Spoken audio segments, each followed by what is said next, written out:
প্রত্যেকদিন হর হর মহাদেব বলে শুরু করি, আজকে শুরুটা হোক রাধে রাধে দিয়ে।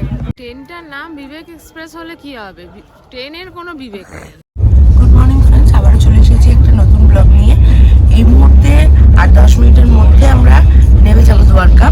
তো আমি ট্রেন থেকে ব্লগটা শুরু করলাম, আরও একটি জ্যোতির্লিঙ্গ আজকে দর্শন করব। চলুন কন্টিনিউ করছি ব্লগটা, দেখতে থাকুন। নেমে গেছি আমরা দ্বারকা স্টেশনে। স্টেশনের বাইরে প্রচুর অটো আছে।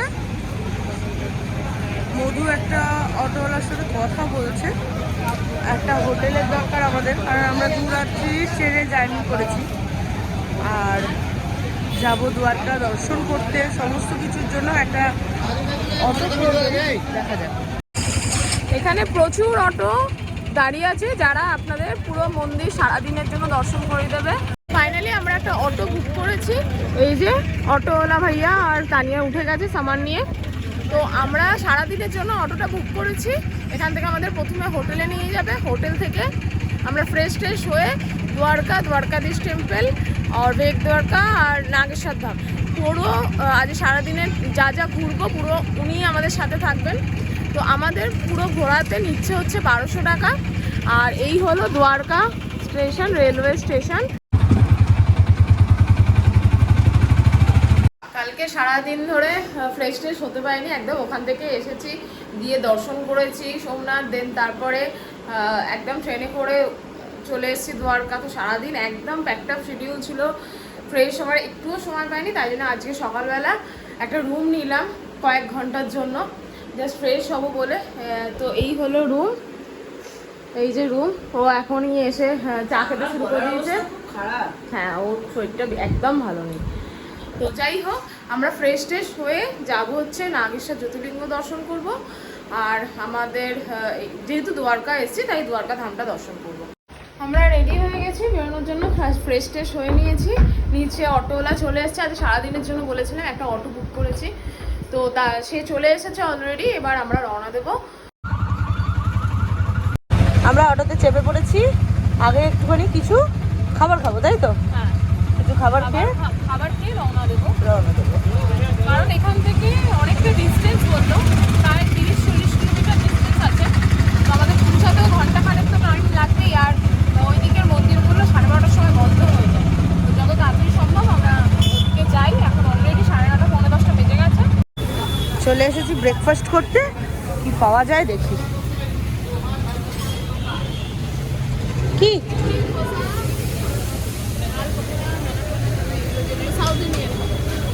ইডলি? ইডলি না, ইডলি দুটো ইডলি বটে দেয়। ইডলি খেতে এসেছি, কিন্তু একটা বাটির মধ্যে সব কিছু দিয়ে দিয়েছে। ওই জন্য মধুর কাছে আলাদা প্লেট আনছি। পুরো উল্টো হয়ে গেছে আজকে। হ্যাঁ, আমি এরকম ভাবে খেতে পারি না। আমিও তো ভালোবাসি না।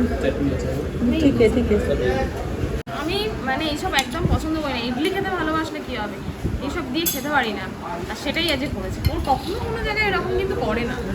না, দেখলাম দুম করে ডুবিয়ে দিয়েছে, একদম ভালো লাগছে না।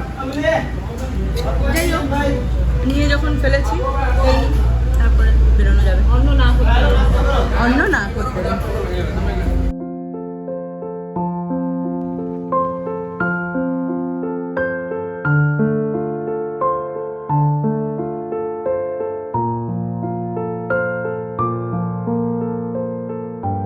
ফাইনালি আমরা পৌঁছে গেছি সুদর্শন সেতুতে।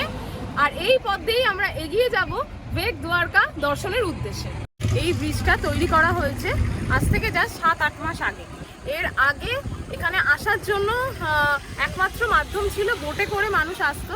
আরব সাগরের উপর দিয়ে ওই সাইড থেকে বোট আসতো, 8 ঘন্টা মতন সময় লাগতো।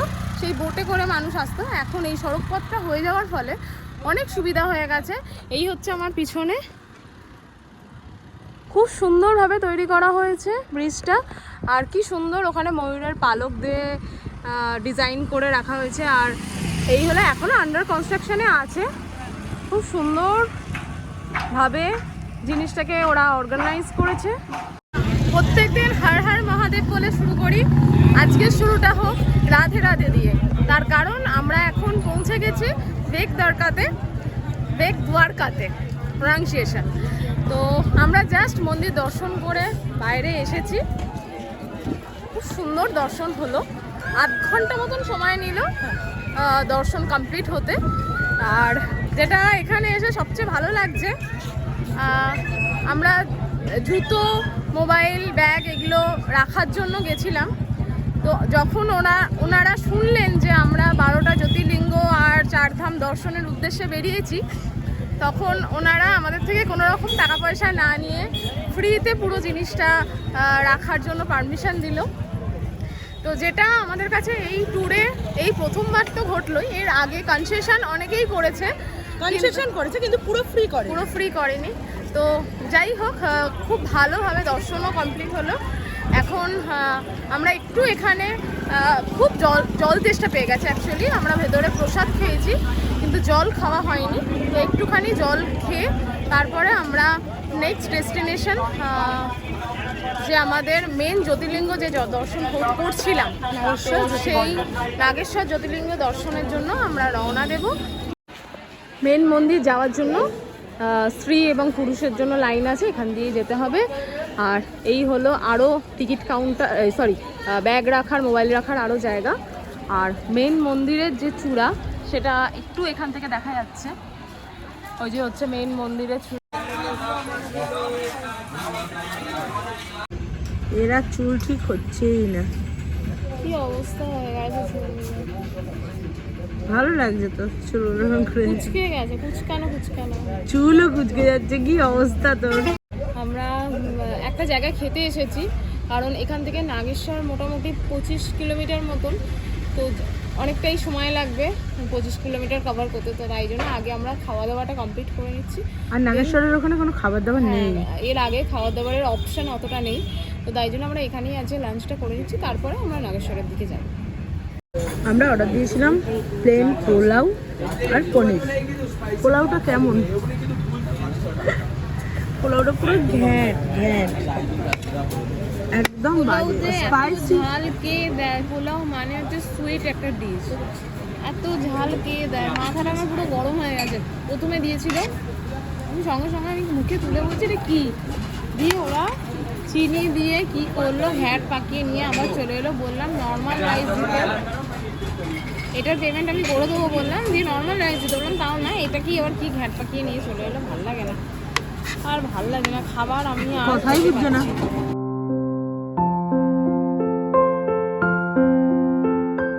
ফাইনালি আমরা পৌঁছে গেছি দ্বাদশ জ্যোতির্লিঙ্গের অন্যতম জ্যোতির্লিঙ্গ নাগেশ্বর জ্যোতির্লিঙ্গ যে টেম্পল আছে সেখানে। এই হচ্ছে নাগেশ্বর জ্যোতির্লিঙ্গের দর্শনের পর পুরো খালি।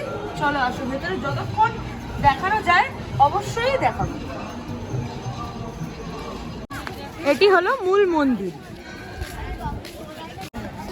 মন্দিরের ঠিক পাশেই একটা বড় শিব মূর্তি দেখতে পাওয়া যায়।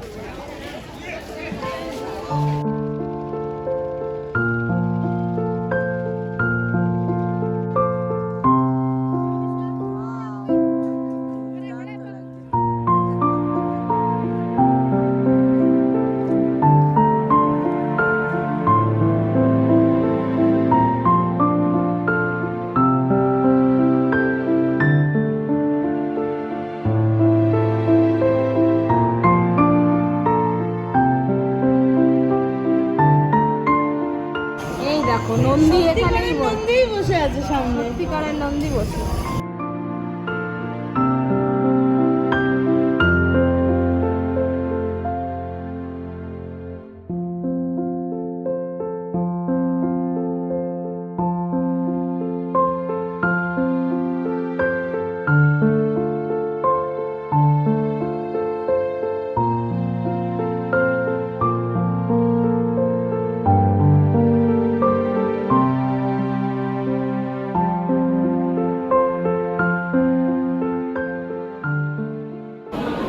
এখানে বাবার প্রসাদ পাওয়া যায়, বাবার যে ভোগ লাগানো হয় সেই প্রসাদ এখানে পাওয়া যায়।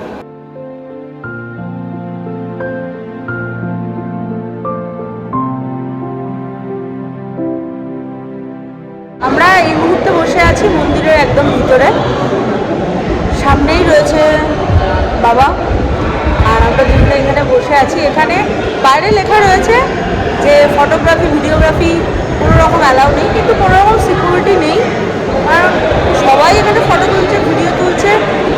দুটো লাইন, নিচের লাইন দিয়ে ভিডিওগ্রাফি ফটোগ্রাফি করার অ্যালাউ নেই।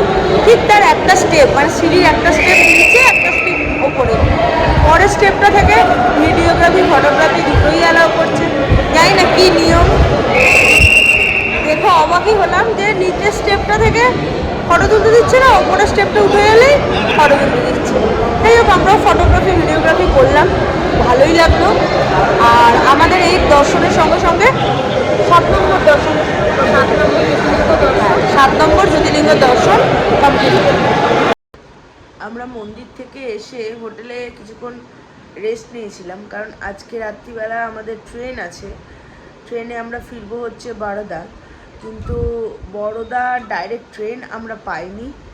আমাদের রাজকোট হয়ে তারপরে বরোদা যেতে হবে। মানে রাজকোটে আমাদের ট্রেন রাত্রির 1টায় নামিয়ে দেবে, আর ভোরবেলা 5টার সময় আমাদের ট্রেন আছে আবার বরোদার ট্রেন।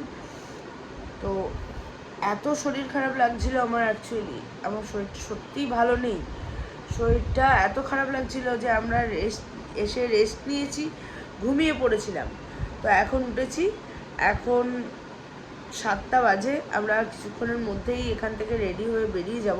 ফাইনালি অনেক যুদ্ধ করে চলে এসেছি স্টেশনে, আর 5 মিনিট বাকি ট্রেন ঢুকতে। আমি তো ভাবছিলাম আজ ট্রেনটা না মিস হয়ে যায়।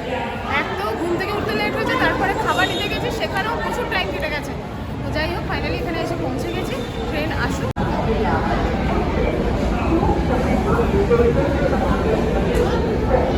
পুরো রাইট টাইম কি বিফোর টাইম? আরে ভুলে গিয়েছি তো, টাইম হয়ে গেছে, আইটুলে মিস হতো।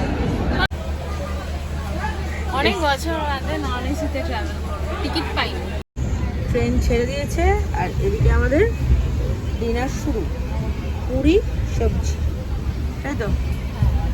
পুরি সবজি খেয়ে নাও, খেয়ে নিয়ে শুয়ে পড়ো, কারণ আমাদের 1টায় নামতে হবে, 1টায় নামাবে।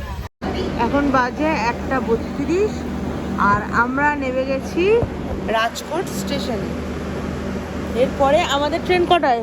আবার 5:10, 5:10। 5:10-এ রাজকোট থেকে আছে যাব বরোদা। তো ওখানে আমাদের গাড়ি আছে, লাগেজ আছে। এখন বাজে 2:16। ঘুম তো প্রচুর হয়েছে, চোখ আর তাকিয়ে রাখতে পারছি না। আর একে দেখুন, এই বসার সিটে শুয়ে পড়েছে, শুয়ে পড়ে ঘুমিয়ে পড়েছে, আর আমি ব্যাগ পাহারা দিচ্ছি। এই 2:16।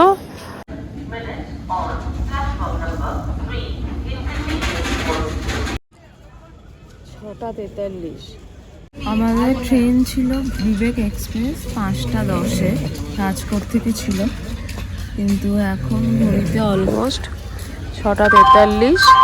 এখনো ট্রেনের কোনো আসার নামগন্ধ নেই। আমি তো এখানেই ঘুমিয়ে গেছিলাম, তানিয়া এখনো ঘুমাচ্ছে।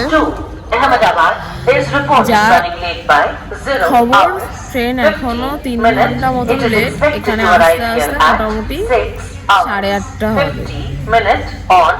ভোগান্তির শেষ নেই, মানে স্কুটি নিয়ে আমরা যেতে পারলাম না, ট্রেনে করে গেলাম, কিন্তু তাতেও কোনো রকম কিছু সুরাহা হলো না। সারা রাত এই ঠান্ডার মধ্যে প্ল্যাটফর্মে শুলাম, ওয়েটিং রুম নেই। এখন ঘড়িতে বাজে 8:14, ট্রেন অলমোস্ট চলে এসেছে, 5 মিনিটের মধ্যে ঢুকে যাবে 8:20। আমি এখন ঘুম থেকে উঠে সারা রাত্রি কাটে। আমার শরীর হাতে ছিল না, ঠান্ডা মানে মারাত্মক ঠান্ডা। স্টেশনে রাত কাটাবি বলেছিলিস না, হলো তো? স্টেশনে রাত কাটালাম আমরা 4 ঘন্টা বলে 8 ঘন্টা টাইম কেটে গেল। ট্রেনটার নাম বিবেক এক্সপ্রেস হলে কি হবে, ট্রেনের কোনো বিবেক নেই। 4 ঘন্টা শুধু শুধু লেট করে দিল, আমাদের রাত্রিবেলা স্টেশনে থাকা করালো। এখন আমরা ট্রেনে উঠলে একটু ঘুমাতে পারবো? ভাল লাগে না। তার মধ্যে আবার মিডিলে সিট আছে। হ্যাঁ, মিডিলে সিট আছে, সে থোড়ি এখন সকালবেলায় সিট তুলে ঘুমাতে দেবে আমাদের। এই আসছে, দেখা গেছে মুখ দেখা গেছে বিবেকের, ওই যে বিবেকের মুখ দেখা গেছে। খাবার এসছে আমাদের। আমরা ঘুম থেকে উঠে বসে আছি, প্রচন্ড ঠান্ডা। উফ, ঠান্ডা লাগছে। প্রচন্ড ঠান্ডা লাগছে, এত বাজে বাজে খাবার দিচ্ছে, কিছু খেতেই পাচ্ছি না, তাই জন্য স্যান্ডউইচ খাচ্ছি। চিজ স্যান্ডউইচ, কিচ্ছু নেই। ভেজিটেবল দিয়েছে, চারটি টমেটো দিয়েছে ভেতরে, আর চিজ। আর এ খাচ্ছে পোহা। তুই পোহাই খা। ফাইনালি আমরা বড়দা স্টেশনে নামলাম। এখন বাজে ঘড়িতে 2:54। কি পুরো 3.5 ঘন্টা লেট, তাই তো? হ্যাঁ, 3.5 ঘন্টা লেট। প্রচন্ড ঠান্ডায় কেঁপে মরে গেছি। তো যাই হোক, বড়দাতে বলেছিলাম যে আমরা গাড়ি এবং লাগেজ রেখে গেছি, সেই হোটেলে একবার দেখাচ্ছি আমাদের হোটেল। এখানেই আমরা গাড়ি পার্কিং করে রেখে গেছিলাম এবং সমস্ত লাগেজ রেখে গেছিলাম। এই যে মধু উঠছে ওপরে, আর আমার গাড়ি এই যে এখানে আমার গাড়ি পার্কিং ছিল। চলো আগে ওপরে যাই, ফ্রেশ ট্রেশ হই, তারপরে দেখি কি খাবার পাওয়া যায় এখানে। এটা পিওর ভেজ, কিন্তু তবুও ভালো খাবার তো পাওয়া যাবে, ট্রেনের থেকে ভালো খাবার পাওয়া যাবে। শুকিয়ে গেছে ভেজ খেয়ে খেয়ে। না, ভেজ খেয়ে না, মেনলি এখানকার মানুষেরা এত স্পাইসি খায় তো, আমরা তো অত স্পাইসি খেয়ে অভ্যস্ত নয়, সেই জন্য আমাদের না গলা বুক পেট জ্বলছে। এবার সারাদিনে একবার অ্যাটলিস্ট হেভি ফুড না খেলেও তো মানে জুঝবো কী করে। তো সেই কারণেই ওই আজকে ভাবলাম এখন দুপুরবেলায় ভাতটা খেয়ে নিই। আর এদের যদি আমি প্লেন রাইসও বলছি তাহলেও কী কী সব মিশিয়ে টিশিয়ে দিচ্ছে, তো তাই জন্য আমি বললাম যে যেটা মিষ্টি মিষ্টি টাইপের হবে সেটাই দাও। তো ওরা বললো কাশ্মীরি পোলাওটা খাও, ওটা খেলে তোমাদের মানে অত ঝাল লাগবে না, তাই জন্য ওটাই অর্ডার করা আছে। আসুক। চলে এসছে ভেজ পোলাও, না কাশ্মীরি পোলাও। এটা কাশ্মীরি পোলাও আর আলুর দম। আলুর দমটা তো নর্মাল যেমন করে তেমন করেছে, কিন্তু কাশ্মীরি পোলাও এরকম আমরা খাইনি কখনো। মিষ্টি মিষ্টি, খুব ভালো খেতে। আর সব থেকে বড় ব্যাপার হচ্ছে স্পাইসি নেই, আমাদের যেটা মেন প্রবলেম হচ্ছে, স্পাইসি নেই। কি ভালো খেতে, আহা, তো গুড। রুমে এসে ফ্রেশ ট্রেশ হয়ে একটুখানি বসে আছি। তো দুদিন ধরে প্রচণ্ড জার্নি হয়েছে আমাদের দুজনকারই, তো তাই জন্য আজকে একটু রেস্ট নেব, দেন কালকে থেকে আবার জার্নিটা কন্টিনিউ স্টার্ট করব। তো আজকের ভিডিওটা আমরা এখানেই শেষ করে দিচ্ছি। ভিডিওটা থেকে যদি কিছু ভালো লেগে থাকে তাহলে লাইক, কমেন্ট এবং শেয়ার করে দেবেন, আর সাবস্ক্রাইব করতেও ভুলবেন না। চলুন দেখা হচ্ছে আগামীকাল নতুন একটা ভিডিও নিয়ে, ততক্ষণ টাটা।